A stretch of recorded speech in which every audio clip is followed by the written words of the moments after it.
मसीह यीशु के पाक फतमान जलाली बाबरकत नाम में आप सबको सलाम। हम खुदावंद के नहायत ही शुक्रगुजार हैं जिसने हमें मौका बख्शा ताकि हम खुदावंद के ज़िंदा पाक कलाम को आपके सामने बयान करें।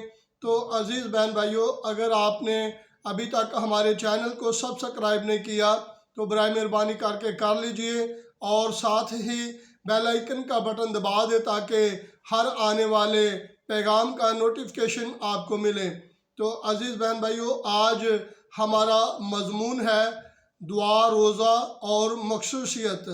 दुआ, रोज़ा और मखसूसियत। तो बराए मेहरबानी करके जब आप कलाम अक़दस के वसीला से बरकत पाते हैं तो इस पैगाम को, इस ब्लेसिंग को दूसरों के साथ भी शेयर किया करें। ये आपकी ज़िम्मेदारी है और आप उस बरकत को अपने अजीज़ों के साथ शेयर करेंगे तो वो बरकत हासिल करेंगे और खुदा के कलाम को जानेंगे। और कमेंट भी साथ कर दिया करेगा। कलाम अक़दस में से रसूलों के अमाल और उसका 13 बाब और उसकी 2 आयत को मैं कलाम अक़दस में से तलावत करूँगा। कलाम अक़दस में मरकूम है, और जब वो खुदावंद की इबादत कर रहे और रोज़ा रख रहे थे तो रूहुल कुद्दुस ने कहा, मेरे लिए बरनबास और शाऊल को उस काम के वास्ते मखसूस कर दो जिसके वास्ते मैंने उनको बुलाया है। खुदावंद के मुक़द्दस पाक कलाम पढ़े जाने और सुने जाने पर खुदावंद की बरकत हो। कलाम अक़दस हमें सिखाता है कि अंताकिया की कलीसिया जो है ये पहली कलीसिया थी जो अपने गिरदोनवा में मसीही कहलवाई, और इसके बारे में मशहूर है कि इसमें बहुत सारे नबी और मौलम थे और बहुत ज़्यादा ही ये कलीसिया सरगर्म कलीसिया थी। और ये कलीसिया दुआ और रोज़ा में ठहरने वाली कलीसिया थी।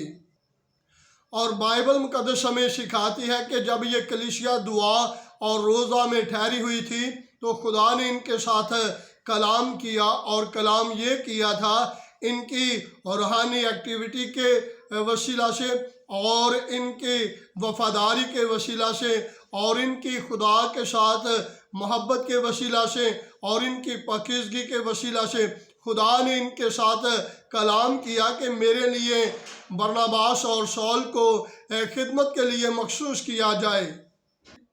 और खुदा के सामने ये इल्तिजा और मंसूबा रखा हुआ था कि खुदा हमसे कलाम करे और हम 2 अशख़ास को चुने ताकि वो खिदमत गुजारी के काम को अंजील की वुसअत के लिए खिदमत के लिए रुखसत किए जाएं। और कलाम सिखाता है जब ये दुआ और रोज़ा में ठहरे हुए थे और खुदा ने बताया कि मेरे लिए बरनबास और शाऊल को तैयार किया जाए और मखसूस किया जाए। और याद रखें, आज भी खुदा ये चाहता है कि जब कलीसिया में किसी बुज़ुर्ग का, किसी एल्डर का, किसी डीकन का, किसी मुबशर का चुनाव किया जाए तो मैं तो बाइबल की रूह के मुताबिक ये कहूँगा कि मखसूस करने वाला यानी कि लीडर और जिसको मखसूस किया जाता है, ये दोनों मिलकर खुदा के हुजूर दुआ और रोज़ा में ठहरें, क्योंकि वो एक बड़े एम और बड़े मंसूबा के लिए लोगों को मखसूस कर रहे होते हैं। और मेरी तमाम चर्चेस के ईमानदारों के सामने एक रिक्वेस्ट है कि जब भी आप अपने चर्च में किसी एल्डर को, डीकन को मखसूस करें तो खुदा के सामने दुआ और रोज़े में ठहरें, और फिर जिनको आपने मखसूस करना है उनको भी दुआ और रोज़े के लिए तैयार करें ताकि वो भी दुआ और रोज़े में ठहर कर खुदा की मर्ज़ी को जाने और फिर मखसूस किए जाएं। खुदा इस कलाम के वसीला से आप सबको बरकत दे। आने वाले पैगाम को ज़रूर सुनिएगा। God bless you all.